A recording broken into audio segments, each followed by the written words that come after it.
ท่านผู้ชมในระยะข่าวโทรภาพอาเซียน ASEAN Television News หรือ ATN พวกเรามีข่าวแลกเปลี่ยนจากบรรดาโทรภาพแห่งชาติจากบรรดาประเทศสมาชิกโดยเรียงลำดับตามตัวอักษรภาษาอังกฤษ ATN ได้ถูกคัดเลือกให้เป็นอีกช่องทางหนึ่งเพื่อให้บรรดาท่านผู้ชมรับรู้บรรดาประเทศสมาชิกให้หลายขึ้นในรูปแบบการพัฒนาสร้างสรรค์ประเทศชาติวัฒนธรรมและวิถีดำรงชีวิตของประชาชน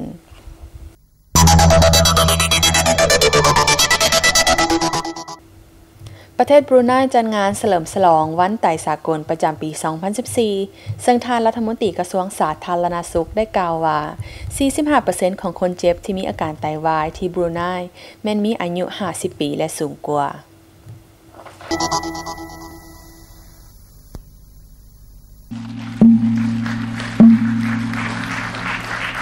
ประเทศบรูไนได้จัดงานเฉลิมฉลองวันไตโลก 2014 ภายใต้หัวข้ออายุและไตวายบรูไนดารุสสลัมก็ได้เฉลิมฉลองวันดังกล่าวนี้พร้อมๆกับบรรดาประเทศในทั่วโลก Yang sangat mustahak sekali ialah mendisiplinkan diri kita sendiri ในพิธีท่านรัฐมนตรีกระทรวงสาธารณสุขดาโตเซรีเซเตียอาว่างราจิอาดามันได้กล่าวว่าการเฉลิมฉลองดังกล่าวนี้แม่นเพื่อเป็นการเตือนและสร้างจิตสำนึกให้ประชาชนได้รับรู้ถึงความอันตรายของพยาธิดังกล่าวฉะนั้นทุกคนต้องได้เริ่มต้นด้วยการป้องกันแต่บ่แม่นการเริ่มต้นด้วยการปีนปัวท่านรัฐมนตรียังได้กล่าวเติมอีกว่าตัวเลขของผู้ป่วยไตวายแม่นได้เพิ่มขึ้นจาก638กรณีในปี 2013 ถึง656กรณีฮอดเดือนกุมภาพันธ์ปี 2014 นี้ในนั้นคนป่วย575คนแม่นได้รับการปีนปัวและ36คนแม่นได้รับการเปลี่ยนไต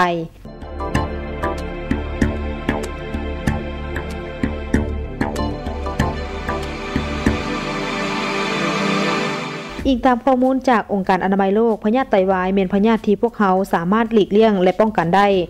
ด้วยการเปลี่ยนแปลงพฤติกรรมรูปแบบการดำรงชีวิตเน้นการออกกำลังกายกินอาหารที่มีประโยชน์ลดพรประเภทไขมันและซีนลดพรน้ำตาลและเกลือ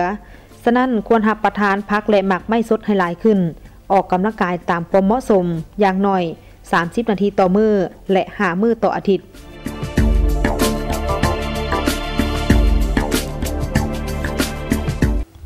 กองประชุมเจ้าหน้าที่อาวุโสพลังงานอาเซียนครั้งที่ 32 ได้ไขขึ้นอย่างเป็นทางการอยู่โรงแรมหลวงพระบางวิวแขวงหลวงพระบาง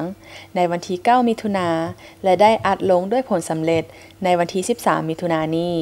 ภายหลังดำเนินมาได้5วันโดยเจ้าหน้าที่อาวุโสและคู่ร่วมเจรจาได้เป็นเอกภาพกันหลายปัญหาต่อการร่วมมือด้านพลังงานขณะที่4ประเทศในอาเซียนจะนำเสนอปัญหาการเสื่อมจอดพลังงานต่อกองประชุมรัฐมนตรีกระทรวงพลังงานอาเซียนครั้งที่ 32 ในเดือนกันยายนปีนี้อยู่นครหลวงเวียงจันทน์สปป.ลาว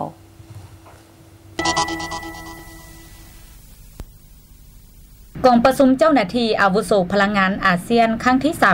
32 ได้มีกองเลขาอาเซียนพร้อมด้วยเจ้าหน้าที่อาวุโสพลังงาน10ประเทศและคู่ร่วมเจรจาเข้าร่วม I believe that what we do here this week will enable us to strengthen the bonds of friendship and cooperation กองประชุมท่านวิรพลวีระวงศ์รัฐมนตรีช่วยว่าการกระทรวงพลังงานและบ่อแห่สาธารณรัฐประชาธิปไตยประชาชนลาวทั้งเป็นประธานกองประชุมได้กล่าวว่า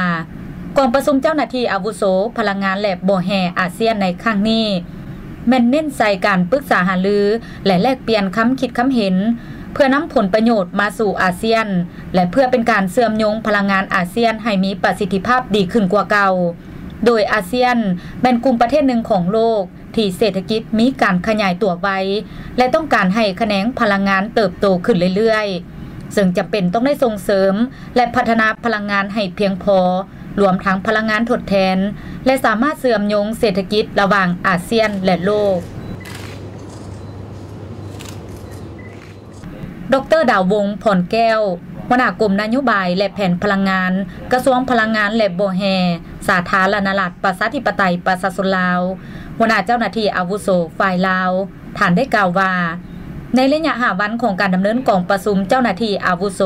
พลังงานอาเซียนในครั้งนี้เจ้าหน้าที่อาวุโสพลังงานอาเซียนและคู่ร่วมเจรจาก็ได้ไปทัศนศึกษาการพัฒนาโครงการเขื่อนไฟฟ้าไซยบุรีตื่มอีก แถลงการร่วมของระดับรัฐมนตรีฮั่นว่า ระหว่างลาวไทยมาเลเซียและสิงคโปร์นี้อยากให้มีการริเริ่ม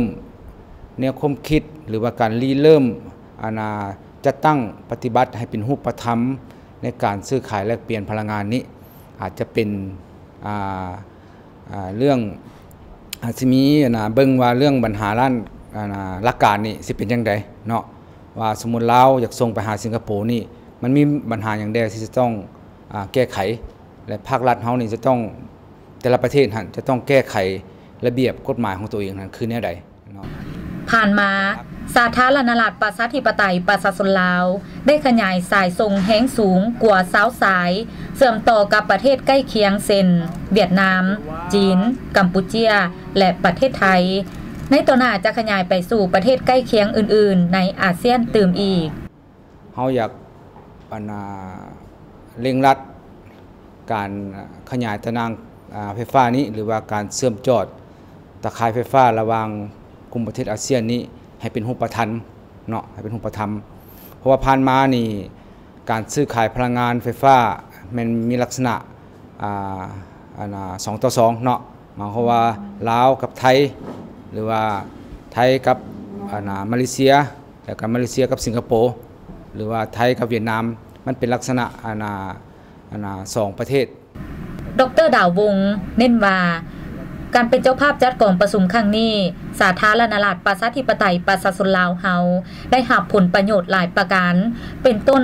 มีข้อมูลต่างๆสามารถดึงดูดและรักษาได้บรรยากาศแห่งการร่วมมือในอาเซียนและคู่ร่วมพัฒนาก็พร้อมสนับสนุนยกระดับความรู้ให้แก่บุคลากรด้านพลังงานอีกจุดหนึ่งที่สำคัญก็คือการเป็นเอกภาพกันของ4ประเทศคือลาวไทยมาเลเซียและสิงคโปร์ต่อการเชื่อมจอดตะนางไฟฟ้าให้เป็นรูปธรรม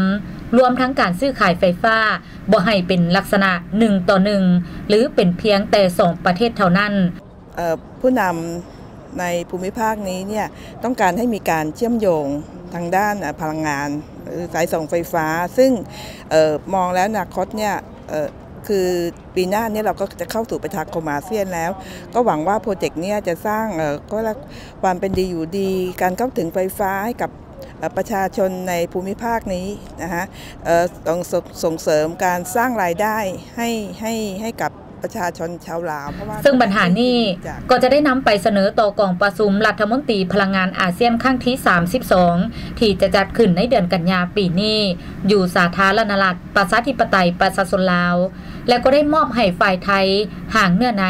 เพื่อออกเป็นแถลงการร่วมในกองประชุมดังกล่าวอันเป็นเงื่อนไขสำคัญให้แก่การเข้าเป็นประชาคมเศรษฐกิจอาเซียนในปี 2015 และห้องรับให้แก่การเติบใหญ่ขยายตัวของเศรษฐกิจอาเซียน